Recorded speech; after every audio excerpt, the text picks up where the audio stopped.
So the Prime Minister has spoken today. He tried to, at least attempted to allay the fears of the farmers, but has he managed to do that? I have with me a very special guest, the Secretary General of the CPM, Mr. Sitaram Yechury. Thank you very much, Mr. Yechury, for speaking to NDTV. My first question, what do you make of the Prime Minister's attempt to reach out to the farmers today?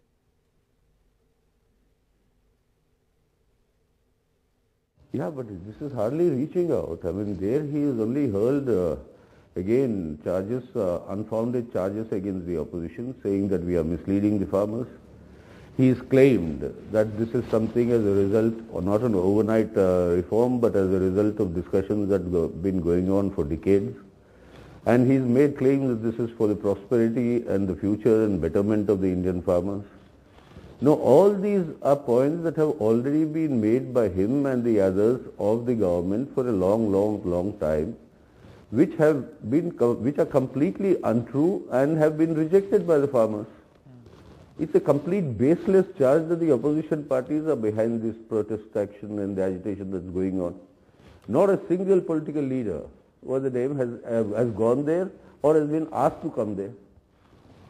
And to say that this is a result of consultations with various sections, state governments, etc., is completely away from the truth.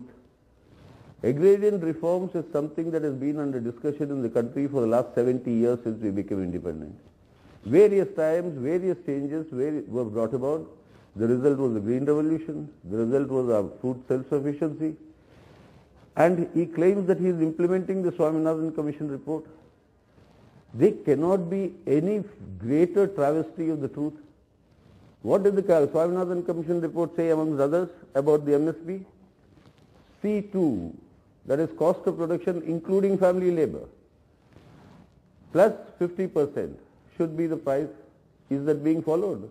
Has it ever happened even once since this government has come and the Prime Minister became the Prime Minister? And I had written to the Prime Minister in 2017 as an MP, as a leader of my party in the Parliament, saying that you bring a new law, the right to sell at MSP to the farmers, that his harvest will be bought only at the MSP, not below. Anybody doing that will be criminally penalized under law. Forget response, there is not even an acknowledgement of that letter. Now this is, what is this the consultation is talking about? When these bills came before the Parliament, we had opposed it in the Parliament. We asked for a vote for which our MPs were suspended. No vote took place. No standing committee was referred to. No discussion with any stakeholders by parliamentary committee procedures. And then he says deep-rooted consultations. And agriculture, a lot of it has got to do with the state. It's a state subject. A large number of issues under agriculture. Were the state governments consulted before these laws came? No. So he is only misleading once again. He says you take the credit to the opposition. We say you please keep the credit and withdraw these bills. Sure. It's in the interest of India, Indian agriculture and the Indian economy. But then, Mr. Yechury, if you listen closely to the Prime Minister, to the Bharatiya Janata Party, to the government, it is very clear that the government is not going back on the law. In that case, do you think, Mr. Yechury, that the Supreme Court inquiring or asking the central government whether the law can be put on hold pending negotiations may actually be the most pragmatic or practical thing to do? You see, once a law is a law, there has to be another law saying that this law will not be implemented. Assurances of this government are meaningless. I mean, this is the experience that the people of India have learned in the last 6 years. So what is the most pragmatic way of going about it? You say we repeal these laws, let us discuss agri reforms. Call all of them, call all the stakeholders, call your corporate friends and discuss these agri reforms and then bring new enactments, new laws on the basis of that. First, therefore, you just withdraw these and then do this process of consultation and then bring in new laws on that basis. Okay. That is the most pragmatic way of going about it. Okay. Okay. Mr. Yechury, my final question before I let you go. One view within the government why they do not want to either hold or repeal this law is that they fear that vested interests will never let reform happen if it is taken back. In fact, any attempt to roll back this law will be seen as a regressive step at a time when India is trying to reform, especially in a post-pandemic scenario. What reform? The question is what reform?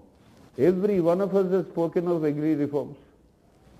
My party's election manifesto, CPM's manifesto, there is a big section on what needs to be done, what reforms have to be introduced in agriculture. We talked in terms of cooperative, not merely farming, but cooperative marketing, cooperative production. And you see, these are all suggestions that many parties have made from their own wisdom, in their own wisdom. So let us pool our thinking together and work out and then bring in laws. Who are the vested interests who don't want laws? I don't know who the Prime Minister of the government is talking about. Who don't want any reforms? Which farmer would not want C2 plus 50% to be the minimum support prices? Which farmer does not want that the MSP should cover all farmers and not only 6% as it exists today? Which farmer doesn't want the MSP should cover all the crops and not only select crops like today? All these are things that were recommended by the Swaminathan Commission report, and yet they have not been implemented at all during the last 6 years. Okay. All right. Mr. Yechury, many thanks for joining us right here on The Big Fight.